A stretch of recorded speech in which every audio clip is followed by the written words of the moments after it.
Have you ever played a rank game and you just feel like every death is to someone you can't see?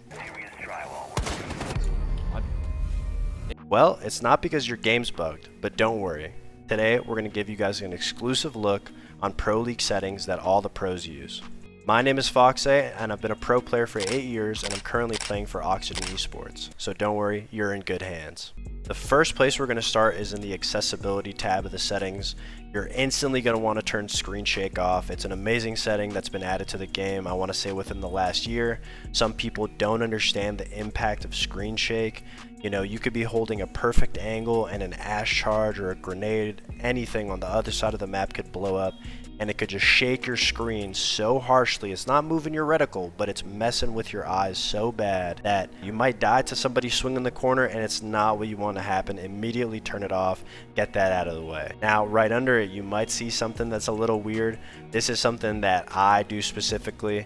I have my team color on red, and I have my opposing team color on blue. And let me let you in on a little secret. Having your team color on blue is the best way to see enemy gadgets. Claymore lines, thorn traps, C4s, BPs, anything that the enemy could possibly run. It's so visible with the blue lines. It's easy to spot out. Val cams you can see from a mile away. Now also, not to mention that some maps like Skyscraper and Theme Park have a red theme to them. So if you have the opposing team color as red, a lot of things might go unnoticed. You know, you might miss a claymore, you might miss a Valchem because the red blends into the walls of the map. Now blue on the other hand, there's not many blue maps. You'll be in a good spot if you have the opposing team color on blue. I guarantee you it'll save your life. Now, let's head over to the graphic settings. This is probably your most important spot, and I know everyone's going to want to see it, and I'm going to take you guys step by step. I don't want to just run through it. I know it may look simple, but I'm going to explain to you how intricate it could really be. First, we'll start with texture quality and texture filtering. I like to combine these two. You know, they kind of do similar things. I personally think even if you have a monster computer, it's better to just run these both on low and linear, because we all know Siege is such a beefy game. Even if you have a great PC, it's going to take a toll on your FPS. So running the texture quality and the texture filtering as low as possible is going to save you frames, I promise you. So you want to make sure that you have these low. Next is LOD quality. LOD stands for level of design or level of detail. And for people that don't know, it's kind of when you spawn in one point, the detail of all of the map from close to far, that's pretty much what it is. So you want it to be on as high as possible, high or ultra, so that when you spawn in, everything, no matter what the distance is, it's all going to be at the highest level of detail, and you can see everything as crispy as you would regardless of the distance. Following that are these next two. They kind of go hand in hand, shading and shadows. Shading, you don't really use the shade at all in this game, but shadows on the other hand, you may think, you know, what could you possibly need shadows for? But let me tell you, if you've ever played on a map like Clubhouse and you're up in the rafters and you're looking down at the blue garage door, whatever you may call it, you can actually see a player's shadow outside that door going left to right before they're about to peek that door. Now, it's not just on that map. There's some maps where there's spotlights or car lights that outline a player's shadow before they get into your view, and it gives you that little bit of an edge against the player that might not know that you're on the other side of that door. It's a lifesaver. So in my opinion, you always want to have a little bit of shadow quality on just to be able to see it. But besides that, you don't want it too crazy. Shadows aren't that prominent in the game. Shading, you don't really see too much of it either.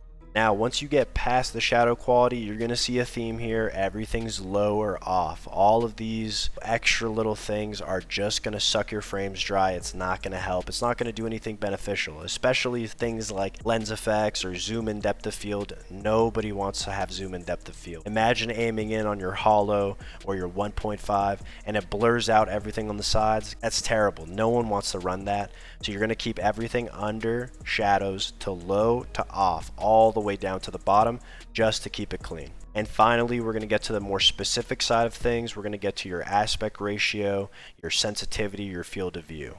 With your aspect ratio, me personally, I've been a big 4:3 guy for a while now, but I've just started getting back into 1610. I think 1610 might have my heart this next couple of months. We'll have to see how it goes.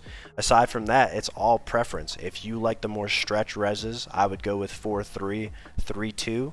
If you like things that are a little more narrow or a little more in between, slower movement, definitely 1610 is going to be your wave. I don't know that many players or that many pro players that play 16.9 or anything on the right side of the spectrum. I would tend to stick away from that side. As for field of view is pretty general. You're usually going to want to stay about around 90. I know some specific people have their, 1610, 83, or 87.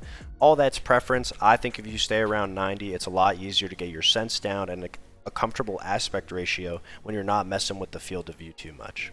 And now to finish off with the sensitivity, this is one spot that it's very preferential. You're going to want to mess around to find that good spot for you. I'm just going to show you guys what I run. I run 7.7. I'm on 800 DPI, and this is my mouse sensitivity. I'm going to leave it up in case anybody wants to pause and look at it. I find that most players that I've spoken to are all around that 800 DPI mark. I would definitely mess around there if you want to find your right sense. I find this a good, comfortable, consistent sense. It's good for fast, it's good for slow. As a siege player, you're going to want to find that balance of what kind of player you are. If you're an entry and you're flicking the rooms, really getting crazy, you might want the higher sense. But if you're holding down the sight, you really like those DMRs, you really like those hard angles, you might want to run a lower sense so that you can go from pixel to pixel, smooth and calm. I know what you guys might be saying. Is he running aim on toggle? Yes, it's probably my most embarrassing setting. I know a lot of people run hold. It's perfectly fine to run hold. I used to come from CSGO back in the day, and there's no aiming in CSGO unless you're using an op. So the op was only on toggle back in the day, and so since that's what I'm used to using, when I switched over to R6, I started using toggle aim on R6. So that's just what I'm comfortable with. You don't gotta follow me on that one. I promise you'll be alright without it. Even after all this, the right settings might not make you a pro, but there's no reason to be hurting yourself not running the optimal settings. Alright guys, that was a look into some of the essential settings that pro players use. If you learned anything at all, or if I've helped you today, feel free to leave a like, subscribe, and comment down below what you guys like to see next. I appreciate all feedback. Thank you guys so much for the support and the love, and I'll see you guys in the next one.